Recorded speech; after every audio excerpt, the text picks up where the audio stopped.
خدا کرے دوبارہ کبھی وہ موقع بنے کہ کبھی فقہی سوالات کا ایک عنوان قائم ہو تو کوئی ایک سوال کرتا ہے اپنے لیے نہیں کرتا، ہو سکتا ہے کسی اور کے لیے کر رہا ہو، تو کسی کا سوال کسی کو فائدہ پہنچائے تو ثواب سب کو مل جاتا ہے۔ جیسے کسی کی دعا پر کوئی آمین کہے،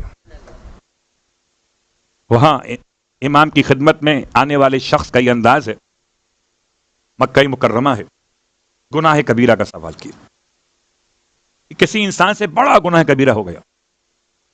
اب بڑا گناہ کبیرہ کیا ہے؟ ویسے سب سے بڑی روایت 40 گناہان کبیرہ کے اعتبار سے اسی معصوم کی بارگاہ سے ملی ہے۔ چھٹے امام کی خدمت سے جو کچھ نصیب ہوا ہے، اتنا نصیب ہوا ہے کہ ہر بندہ بشر خوش نصیب ہو گیا ہے، اتنا نصیب ہوا علم، اتنا نصیب ہوا۔ اللہ اکبر۔ تو آپ نے سوال کر لیا، ارشاد فرمایا تو کیا گناہ کبیرہ ماہ رمضان کا واجب روزہ چھوڑ دیا؟ کیا نہیں، اس سے بڑا گناہ۔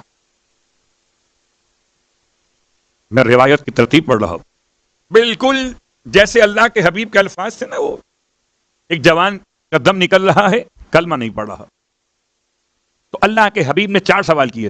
سوال نمبر 1، کیا یہ تارک الصلاۃ، منکر زکات، نہ فرمانے والد، نہ فرمانے والدہ؟ 4 سوال تھے، ترتیب کے لحاظ سے تھے۔ ایسے ہی یہاں بھی سوال ترتیب کے لحاظ۔ سوال نمبر 1، ماہ رمضان کا روزہ۔ سوال نمبر 2، تو کیا اس نے حالت روزہ میں زنا کر لیا؟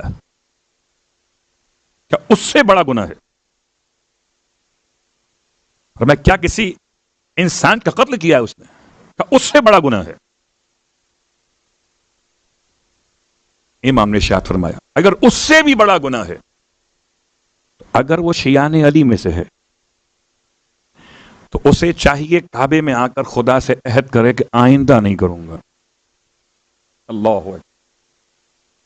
بہار الانوار کی روایت پڑھ رہا، خانہ کعبہ میں آ کر خدا سے عہد کرے کہ دوبارہ نہیں کروں گا، خدا اسے بخش دے گا۔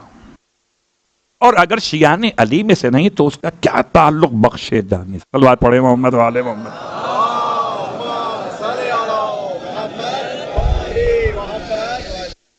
جو پکڑے جاتے ہیں وہ اور ہیں، جو بخشے جاتے ہیں وہ اور ہیں۔ تو ہماری اور آپ کی خوش قسمتی ہے کہ یہاں پکڑے جاتے ہیں محبت امیر میں، وہاں بخشے جائیں گے محبت امیر میں۔